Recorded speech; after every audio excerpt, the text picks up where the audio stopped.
Chapter 5 8th of March, Mariupol. Daniil and Lera were waiting in a big crowd of people. Another green corridor was about to be opened to allow Mariupol civilians to escape the war zone. A green corridor was an official term used to mean a safe, demilitarized passageway through which civilians could escape dangerous areas during a war.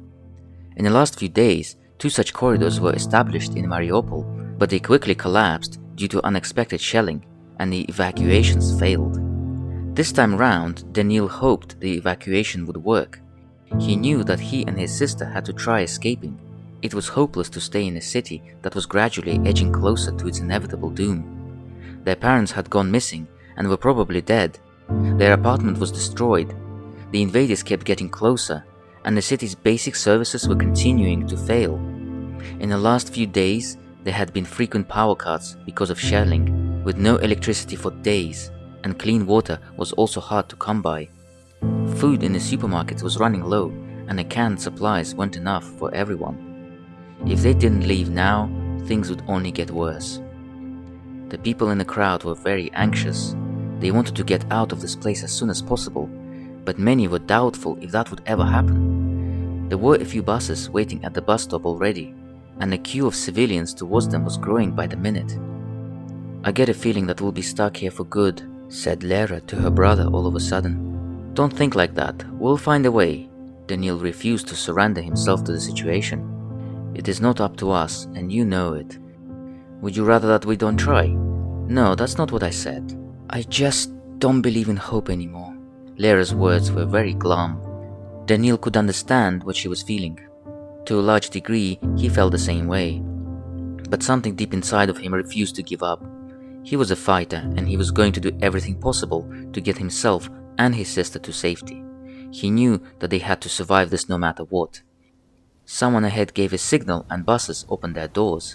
Civilians at the front of the queue began boarding them. Seemed that the green corridor had finally been opened. "Please don't let anything bad to happen this time," Daniil murmured quietly to himself. A minute went by and everything was fine. 2 minutes. 3. And then he heard sounds of bombardment nearby. He and all the other civilians looked in the direction of the sound, but could see nothing. Did that happen somewhere far away? Was the bus stop still safe? As if by speak of a devil, a screeching sound of a missile was then heard, and half a second later, the bus stop was hit with a thunderous cacophony. Fire broke out and debris flew everywhere. 2 buses were completely ablaze with civilians running out of them in a hurry.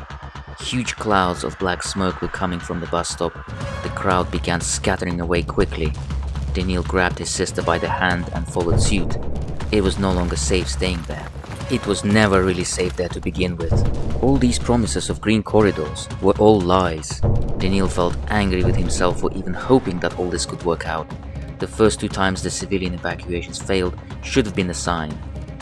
They both ran as fast as their feet could manage, while simultaneously carrying small suitcases with their possessions. Lera almost tripped up, but Daniil held her hand tighter and stopped her fall. As they ran behind a nearby building, they stopped to catch their breath. "Lera, did you get hurt?" No, I'm fine. Just give me a moment." They were both in shock. Even despite the expectation that things would most likely go wrong, the shelling they just witnessed still shook them to the very core. This was the closest they had been to a missile hit, and it was beyond terrifying. Daniil's ears were still ringing, and he could still hear the echoes of civilian screams, unsure if they were actually happening somewhere at a distance, or if he was imagining it. He didn't know what to feel at this moment. Anger, fear, depression. All those feelings were there, competing with each other for dominance, but ultimately ending up merging together into something unexplainable. "What are our options now?" Lera asked. "I honestly don't know. We must return to the shelter for now. I told you we'll never get out of here. We're cursed to stay here." "No, there is a way out. And if there isn't, we'll come up with one. I won't give up, Lera," Daniil told her whilst channeling his inner anger into determination. Once the 2 of them caught their breath, they continued running, hoping to make it back to the shelter without coming under any more shelling. 9th of March, Bucha. The past 4 days, Maria did not want to do anything. She was just laying on a makeshift bed in the shelter, grieving the loss of her husband and wishing she could turn back the time and escape this place before the invaders came. During the nights, she was holding Alina very tightly out of fear of losing her dear daughter too. They had to sleep in the same bed as the space in the shelter was very limited and several other people were there with them too. The Russian soldiers kicked them all out of their homes and forced them to stay in crowded shelters, dark cellars and dirty barns, whilst the soldiers themselves occupied the homes of their captives. Finally, Maria got tired of fighting her own thoughts and decided to distract herself. She looked around frantically for her daughter and saw Alina sitting on a blanket on the floor and reading a children's book. She breathed a sigh of relief and consoled herself. Every person in the shelter was busy, quietly minding their own business. She decided to join her daughter on a blanket and to see what she was reading. "Alina, how are you feeling?" "I'm okay, Mom." "Are you sure? Because you can tell me anything." "I'm really sad and I want the soldiers to leave." "Me too, darling. We all want them to leave. And soon our own soldiers will come and will throw them out." Alina seemed to have understood and continued reading her book. Maria decided to let her while sitting in silence next to her. The silence lasted for a few more minutes until it was interrupted by booming noises outside. Everyone in the shelter got alerted. It did not sound like falling missiles. It sounded like cannon fire. Perhaps a battle was going on. Among the people hiding in the shelter, 2 of the younger guys headed up to the entrance to see what all the noise was about. One of the women in the shelter also went after them. Everybody was curious. Maria decided to check as well, as she had nothing else to do. She checked on Alina again to be sure her daughter was alright, and then got off the blanket on the floor and went towards the shelter entrance too. "What's happening out there?" Maria asked the others who were looking out onto the street from the shelter. "They're shooting at something," one of the men replied and continued looking. Maria crept a bit closer to the exit. The 2 guys stepped outside, so Maria did too, inspecting the area ahead where the noises were coming from.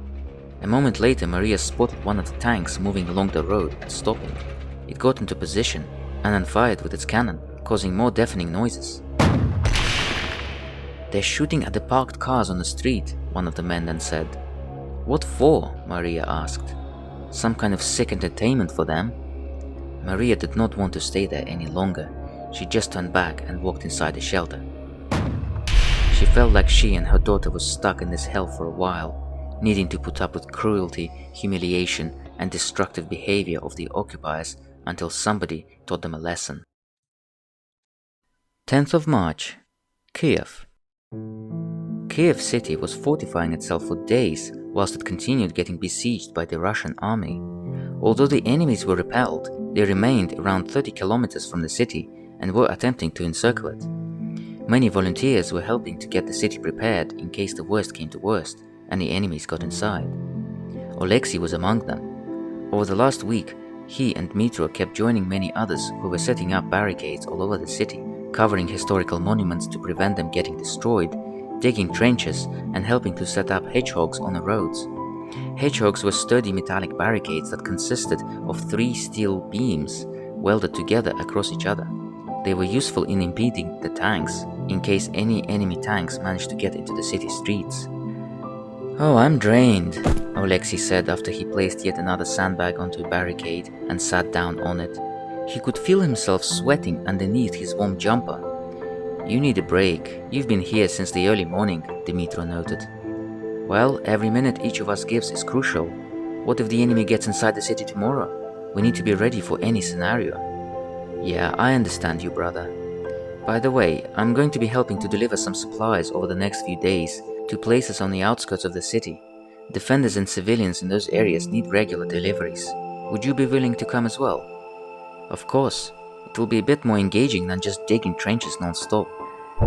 A few distant sounds of bombardment were heard. Alexei and Dmitro stopped their conversation and looked in the direction of where they heard the sound coming from. Even though it was distant and they couldn't even see anything, it was scary and kept everyone on alert.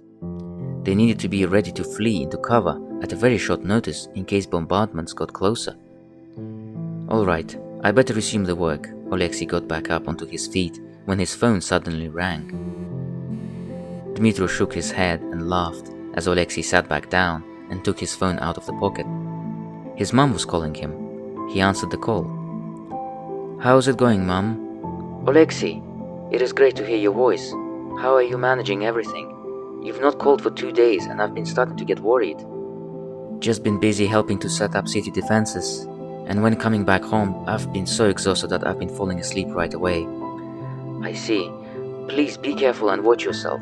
They are firing many missiles towards Kiev." "I know, Mum. I'll try my best to stay safe. How is Diana doing?" "She's doing her university studies through online right now. She wants to do well in the year-end exams." "That's great. I'm glad she's able to continue her studies despite the war. Send my best wishes to her." His mother then told him that both she and Diana missed him very much and wanted for him to call them more regularly. Alexei knew perfectly well that his mother was worried sick for him and his well-being, so he promised to call them both as regularly as possible. He didn't want his family to worry. The whole situation was distressing enough already, and he only wanted to make it easier for his loved ones. When the call ended, he stood still for a bit, gazing at the ground and just thinking of how life was like just mere weeks ago, before the invasion started. Despite some difficulties in making ends meet and paying the bills, life was good before. There was peace and security, and loved ones were nearby. And now, everything was chaotic and unpredictable. There was no guarantee that tomorrow would come, and it was not possible to plan anything for the foreseeable future. Every day had to be survived through separately, one at a time. 10th of March, somewhere near Kherson. Taras lost track of the time of the day it was now. He, along with 24 other prisoners, were kept in a tiny room for many hours of the day. It was so cramped in there that some of them had to sleep standing up or to be pressed into a corner in an awkward position. It was stuffy in the room. There was very little ventilation there, only a small gap between the only door and the floor, and a tiny grate on one of the walls. Breathing already proved to be a great challenge, yet alone talking or moving. Taras understood perfectly that their captors were trying everything to humiliate them. They could have chosen to keep them in any other room in the building that was bigger and better ventilated, but they deliberately picked the smallest one. They picked a room that was used as storage rather than one used as living quarters. At the very least, they were not in total darkness, he thought to himself. At least, there was just enough light to fairly see the faces of other prisoners and to look around the room. "You also can't sleep?" a voice came from Taras's right-hand side. He turned his head slightly, as much as he could. A prisoner that was next to him was awake. "I barely slept at all since they brought us here," Taras admitted. "Me too. Each time I start to fall asleep, I keep thinking that I may not wake up from it." Taras just shrugged his big shoulders and turned his head back to face downward. "My name is Roman, by the way," the other prisoner continued. "I was stationed in the south of Kherson when all this started. And you?" "Taras." "Which unit are you in?" "I'm actually a police officer." "Oh, understood. But you too were helping to defend the city when it was captured, right?" "That's right," Taras confirmed. Talking was starting to tire him out. He tried to take a deep breath in, but all he felt was musty air full of sweat and body odor. "I hope your family is safe at least," Roman continued after a brief pause. "They are out of the country already." "Mine too. Figured it was better to be safe than sorry." A few minutes later, there were footsteps outside the room. Someone was coming. There was a sound of the door unlocking before it swung open and bright lights streamed into the room, flooding every corner of it. Because it was so dim in the room before, having the light come on so suddenly hurt Taras's eyes, and he had to close them for a moment and allow them to adjust gradually. 2 Russian soldiers were at the door, both holding guns. "Recreation time! You all may watch TV in the hall for the next hour," said one of the soldiers and stepped back out of the room. The prisoners began moving in a slow and sluggish fashion, feeling sore and dizzy, but being pleased that they could finally get out of this suffocating room and stretch their feet a bit. Taras and Roman were among the last ones to exit. The main hall was a lot larger than the room they were kept in normally, and was pretty spacious, so all the prisoners could sit and move around the hall without it feeling cramped. There were a few barred windows in the hall through which light could come in, but they were higher up along the wall. All the doors leading out of the main hall were either locked or guarded. A small, flat-screen TV was placed against one of the walls in the hall. It was showing one of the Russian channels. Taras didn't bother to pay attention to what was on, as it looked a lot like some political propaganda. "I swear the time stands still when we're in that tiny room," Roman stopped by Taras's side. "Well, don't expect them to make our life easy outside of it either," Taras responded. "They will make us appreciate the time spent inside that room." "What do you mean?" "Look over there." Taras pointed with his gaze alone towards a small group of Russian soldiers. They were fiercely discussing something and approaching their direction where most of the prisoners were. Taras could sense that some act of cruelty and humiliation was about to come from these soldiers. When the soldiers were close enough and within earshot of all the prisoners, they stopped and readied their assault rifles. "Your attention, please," one of the soldiers raised the tone of his voice. Every prisoner stopped what he was doing and turned to face their captors. "Gather around over here and form a line, quickly!" The prisoners did as they were told. Many were starting to feel anxious, and it was showing up clearly on their faces. "We're all going to have a little lesson of loyalty," the soldier continued. "I want every single one of you on my command to say glory to Russia. Say it like you mean it. Clear?" Here it comes, thought Taras. The next phase of their humiliation tactics and mental torture was about to come. They could force you to say or do anything they wanted, and if you disobeyed, they hurt you. "So let us begin," the Russian soldier continued. "On my command." He lifted his left hand up in an open palm to gesture for everyone to do as he commanded. Most prisoners feebly mumbled, "Glory to Russia," without putting any effort into it. "What the hell was that?" The Russian soldier exploded in a fit of anger. "You call that following my command? Again!" He did the same gesture as before. The prisoners raised their voices a bit when repeating the phrase, but they still sounded feeble and unmotivated. "Glory to Russia." One of the Russian soldiers took a few steps forward, walking right up to one of the prisoners so that their faces were only a few centimeters apart. "You! Say glory to Russia now," the soldier demanded. "Go to hell," the prisoner disobeyed with a bitter defiance. Another Russian soldier who was behind the prisoner pushed the prisoner forward. As the man stumbled forward, the Russian soldier in front of him struck him in the face with the butt of the rifle, knocking him onto the ground. Before the prisoner could get back to his senses, both Russian soldiers began kicking him hard and stomping on his ankles. It was hard to watch, but Taras knew he would have to get used to it. Not only would this become a daily occurrence, but eventually he too would be on the receiving end of it. When the kicking of the poor prisoners stopped, one of the Russian soldiers continued walking along the line that the other prisoners formed, looking each one in the eyes. He then randomly pointed at one of them. "Your turn. Say that you love Russia." The prisoner said what he was asked to say, but in a defeated and highly reluctant tone of voice. The Russian soldier elbowed him in the face hard and split his lower lip. "Better, but still pathetic," he said, and continued walking and gazing every prisoner in the eyes. He paused for a moment when he reached Taras.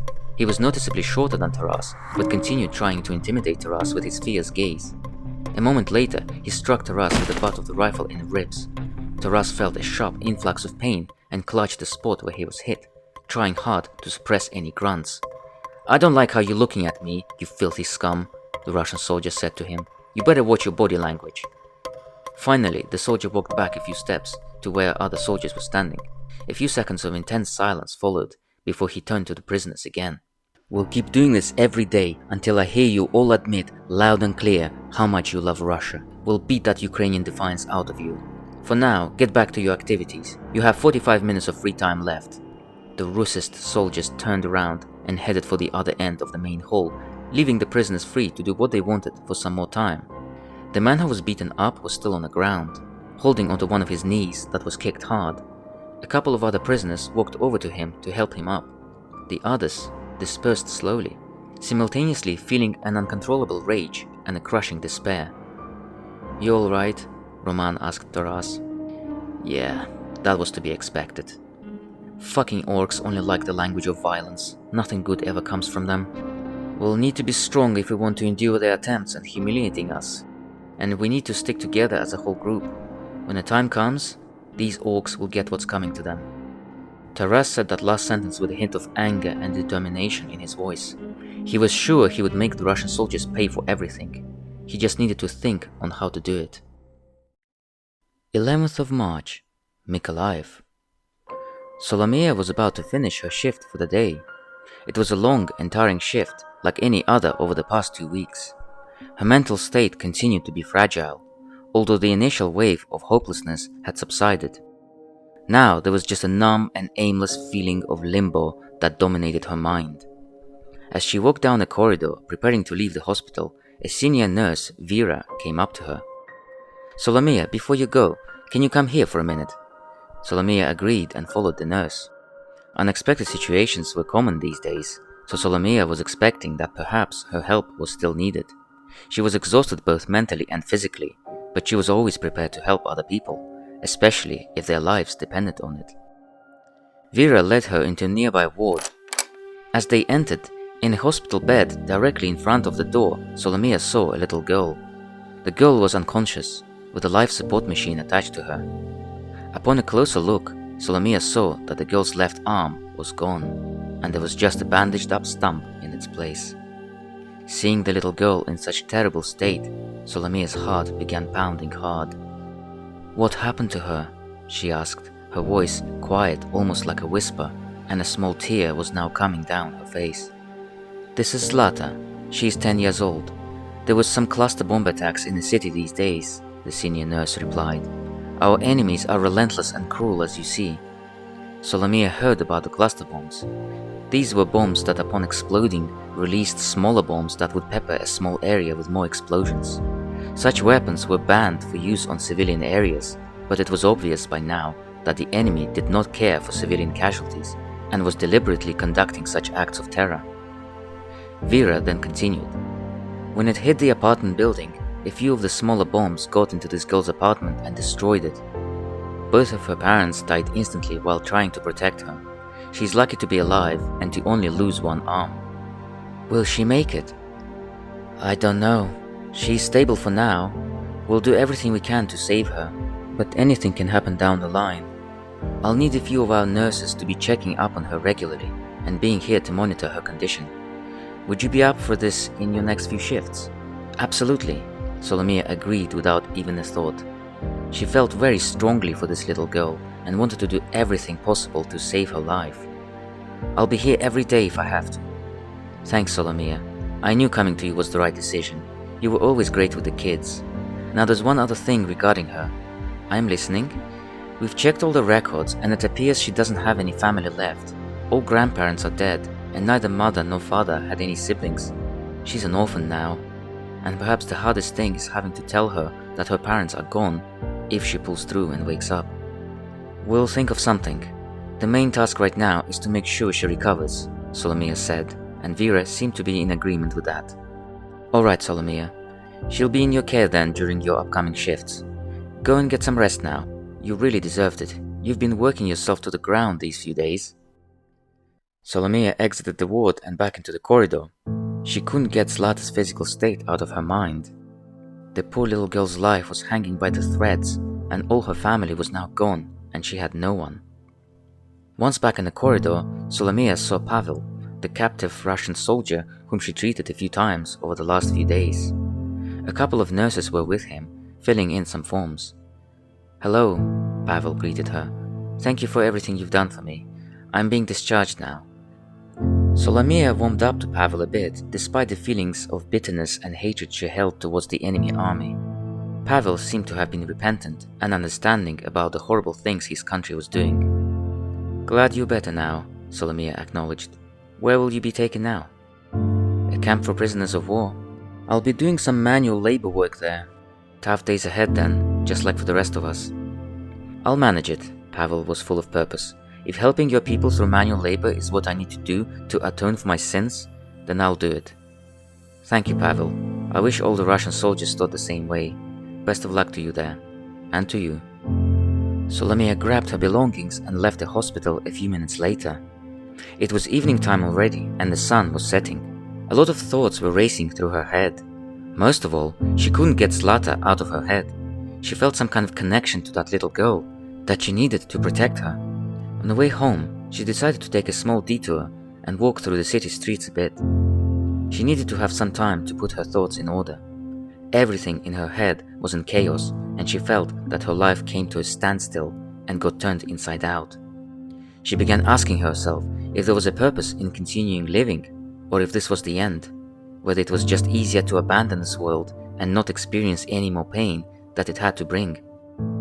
However, she also knew this was merely the darkness within her talking, and that she just needed some more time to let herself heal. She was good at healing others, but she had no idea how she could heal herself. She stopped and glanced at one of the buildings that sustained damage from shelling. That building was not just a building, it was someone's home, an important part of someone's life. And now, whoever lived there likely had nowhere else to go. She continued on, still thinking about everything and trying to make sense of it in her head. What if this war goes on for months or even longer? Horror overtook her when she considered a possibility that the war could go on for a long time, bringing with it more deaths of innocent people, more destruction of cities, and more grief.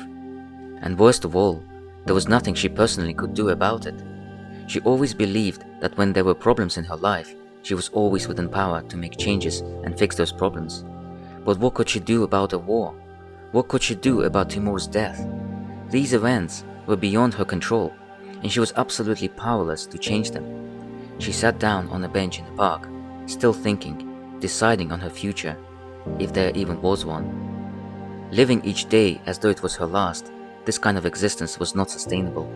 She took out a small photo that she always carried with herself, a photo of her with Timur. They looked so happy together there. Seeing it triggered a powerful flow of emotions, and she began to cry. She couldn't stop the surge of emotions, she just needed to let them all out. An old man was walking by at that moment, noticing Solomia sitting on a park bench and crying. "Are you okay, dear?" he asked. "Just thinking about my life," she replied and lifted her head. "I don't know what to do with it. I feel powerless." "Choices, or lack thereof, I understand. Sometimes we feel that we can't change the course of events," he reasoned. "And it's true. You and I cannot stop what is happening to our country. But you can take care of yourself and those around you. You can make their lives better. I failed to save the man I loved, and now I'm afraid to bring anyone else closer to my life, because what if they will die too? And if you don't, you'll always be in pain. You can't go on through life by yourself. If we only live our lives just for ourselves, then why do we live? What purpose is there in that? The people we bring close to our heart, they make our life worth living. Remember that." On that note, the old man continued on his way. Solomia remained staring into distance, mulling over what the old man just said. And perhaps he was right. Perhaps closing in on herself and dwelling in her head all the time, whilst keeping others at arm's length, was too self-destructive. Losing someone you love is always scary, but refusing to love anyone out of fear of losing them, that is even worse. 12th of March, Bucha. Every day in a shelter was the same as the last. Maria kept hoping that something would change and the cruel invaders that had killed so many innocent Ukrainians would be driven out. But nothing was changing. The guilty continued to commit horrifying deeds, and nobody was doing anything about it. Nobody was punishing them for what they were doing. How could there be any justice in the world if the most evil men went unpunished? Footsteps came from the entrance of the shelter. Everyone inside got quiet, waiting in trepidation, not having any clue of what was coming, but knowing full well that it could not be anything good. 2 young Russian soldiers emerged from the corridor and into the room, not saying anything, and instead just scanning everyone. There was a deathly silence in the room for a few seconds. "You," one of them pointed at Maria. "Over here." Maria froze in terror. She couldn't move. Her heart was racing. "Are you deaf? Come over here right now." Maria released her daughter and began slowly edging her feet one by one towards the soldiers. "Your daughter as well," the other soldier spoke in a demanding tone. Anxiety was running amok in Maria's stomach. She was terrified already at what the soldiers would do to her, but now, imagining a possibility they could hurt Alina too, was just too unbearable. "Please let her stay here," Maria pleaded. "She's coming too, now," demanded one of the soldiers while lifting his rifle up. Maria turned to her daughter, catching her gaze, and nodded for her to follow. The two of them slowly stepped forward till they were a meter from the soldiers. The soldiers turned around and proceeded to exit the shelter. Maria and Alina followed them, tightly holding hands so not to lose one another. It got dark outside already. The day was ending and it was getting very cold. Maria was shivering, but she wasn't sure if she was shivering because of the cold or because she was utterly terrified of what the soldiers were about to do to them. She began playing all sorts of scenarios in her head, wondering what was to come. They're going to interrogate and torture her, she thought. Or worse, torture her daughter in front of her. And then they were going to shoot them both. Was there still a chance to make a run for it? No. The two soldiers were armed with assault rifles. She'd never make it a few meters without getting shot, especially if she had to carry Alina in her arms too. They passed a couple of other soldiers who were absolutely drunk out of their wits and laughing like maniacs at some sick joke. One of them threw a glass bottle really hard at the wall of a nearby house, shattering it and then continuing his silly laughter. None of this was making Maria feel easier. On the contrary, it only kept fueling her fears. The soldiers that were leading them finally stopped at the main entrance door to one of the houses. They entered and motioned for Maria and Alina to go in as well. There was no one else in the house. Yeah, they're going to kill us, thought Maria. She hesitantly turned towards the outside while standing in the doorway, but then realized that it was too late to exit the house.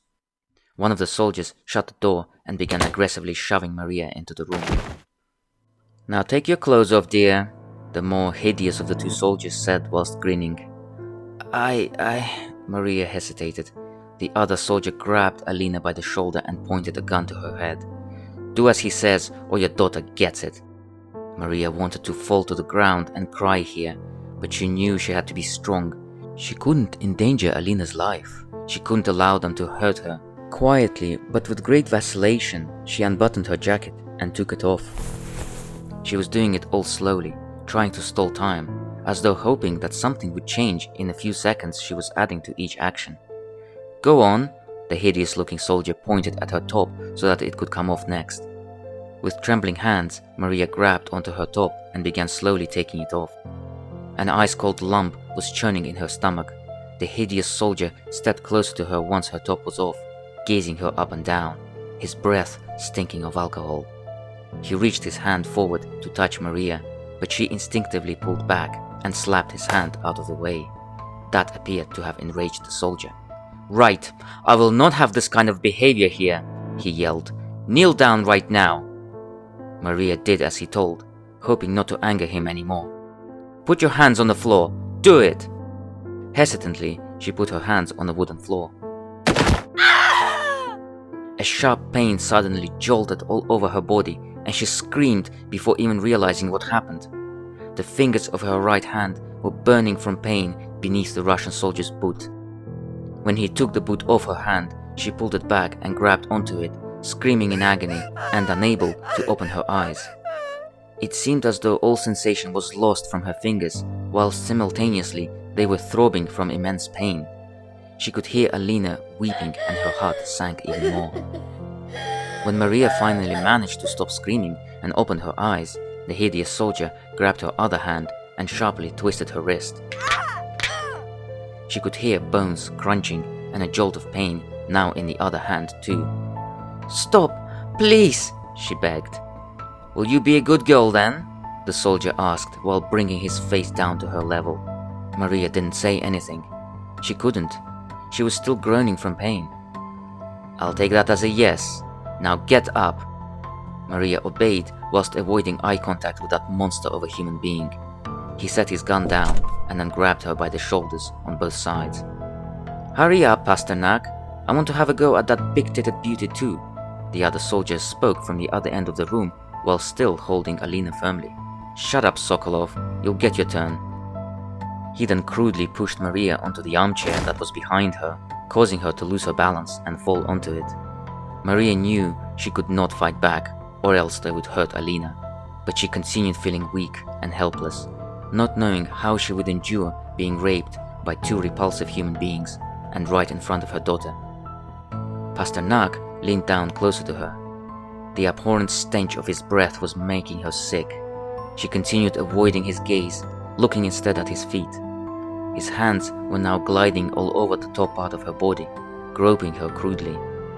"This will be so enjoyable.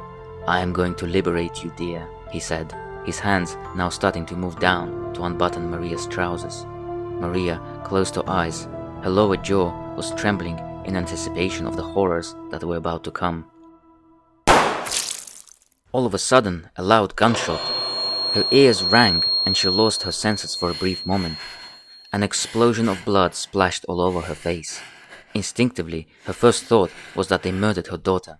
She opened her eyes in horror, but instead she saw Pasternak's head covered in blood, and him collapsing onto the floor, motionlessly.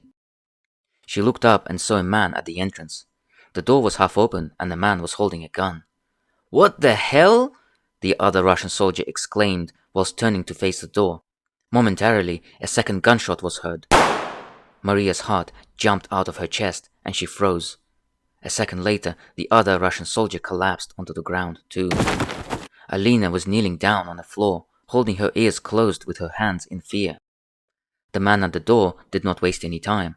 He looked outside briefly, and then shut the door and began walking towards Maria. He was an older guy, in his late 50s, and with a messy brown beard. "Are you all right?" he asked quietly. Yes," Maria trembled. "Who are you?" "I'm Georgi. I knew your husband. Come on, we need to get out of this house before someone catches us." Maria felt like she could trust him. However, before saying anything else, she got off the armchair and rushed to her daughter. "Alina, are you hurt?" she asked. "Alina!" "Mom?" Alina was sniveling and was unable to say anything else. "Alina, dear, we need to go. Hold on to me, okay?" Alina listened to her mother and tightly grabbed her hand. "Where are you taking us, Georgi?" Maria asked as she turned to the older man. "I live just on the outskirts of town. There are no soldiers there.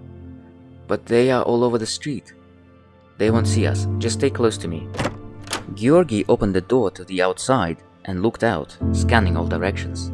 Once he established it was clear, he silently motioned to Maria with a gesture of his hand to follow him. They left the house with 2 dead Russian soldiers and began moving away from it. The 2 drunk soldiers Maria saw earlier were now passed out on the ground, and there were no other soldiers in the immediate vicinity. Once they walked past the next house, trying to stay in the shadows, Georgi turned towards the grassy area on the side. Maria and Alina followed and noticed Georgi jumping down into a trench. "Come on, this way," he whispered to them. They did as he advised and joined him in the trench. The trench stretched for quite a distance. It was a reasonably safe place to sneak through, as it was harder to be seen when inside it. "Mind your step," Georgi said to them while stepping over something. Maria knelt slightly to peer closer and noticed that it was a body bag with a corpse inside. She almost shrieked, but held it in, not wishing to alert anyone to their position. As they walked further, there were more body bags laying in the trench. At one point, Maria even had to lift her daughter over a few of them, which were stacked on top of one another. "I'm sorry we have to go through here," Georgi broke the silence with a quiet murmur. "It's easier to stay concealed this way. I did a lot of the digging here, along with a few other men. The enemy soldiers didn't want to dig this mass grave themselves, so they forced us to do it. And then they made us carry the body bags. They've killed so many innocent people." "They are savage animals," Maria remarked. "Worse than that, savage animals don't do acts of cruelty for fun. How did you know where to find us, by the way?" "I've been trying to for a few days now, but I didn't know where they forced you to stay. Then I saw them taking you to that house. I had to wait for the 2 drunks outside to pass out before I could make my move." "And where did you get the gun from?" "That wasn't hard to find. These soldiers have been drinking themselves into unconsciousness every single day, so I snatched the gun from one of them on day 1 after he passed out." "And are you sure they won't find us at your place?" Maria was worried and wanted to be sure that she and her daughter would be safe. "They might, but they rarely go all the way there. They just expect me to come here and do the digging every day, and they just leave me alone." They reached the end of the trench and had to climb back out of it. There were many narrow alleyways and shadowy places ahead, so it was easy to stay out of sight. Georgi motioned for them to follow him. Maria held her daughter's hand tightly whilst following Georgi through every part of the location. It was cold and unpleasant, but she would rather be in the cold than in the clutches of those monsters back there, the monsters that held nothing sacred and which lost their humanity long ago.